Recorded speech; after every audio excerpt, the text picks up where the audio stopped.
வணக்கம். இந்த வீடியோல நான் ரோமியோ மூவியோட ரிவ்யூ குடுக்க போறேன். ரோமியோ மூவி நான் லாஸ்ட் வீக் பார்த்தேன். இந்த மூவி எது பத்தினா, லீலான்னு ஒரு பொண்ணு பத்தி. லீலாக்கு வந்துட்டு ஒரு ஆக்ட்ரஸா ஆகணும்னு ஆசையா இருக்கு. ஆனா, அவ வந்துட்டு அவளோட பேரண்ட்ஸ் கிட்ட பொய் சொல்லியிருக்கா.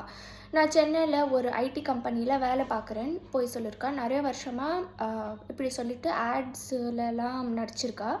அவளோட அப்பாவுக்கு வந்துட்டு இது தெரிஞ்சிடுது. அவளோட அப்பா வந்துட்டு அவள மேரி பண்ண வைக்கிறாங்க. அவ எதுக்கு தான் மேரி பண்றான்னா, வந்துட்டு அவளோட அப்பா வந்துட்டு ரொம்ப ஸ்ட்ரிக்ட்டா இருக்காரு.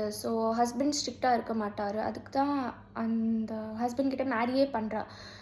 மேரி பண்ணுறதுக்கப்புறம் எப்படி அவளோட ஹஸ்பண்ட் வந்துட்டு அவள கரெக்ட் பண்றான்னு தான் இந்த மூவியோட கதையா இருக்கு. ரொம்ப யூனிக்கான கதையா இருக்கும். பிகாஸ் யூசுவலா மேரேஜ்க்கு முன்னாடி தான் கரெக்ட் பண்ணுவாங்க. இந்த மூவில மேரேஜ்க்கு அப்புறம் கரெக்ட் எப்படி பண்றாங்கன்னு கதையா போட்டிருக்காங்க.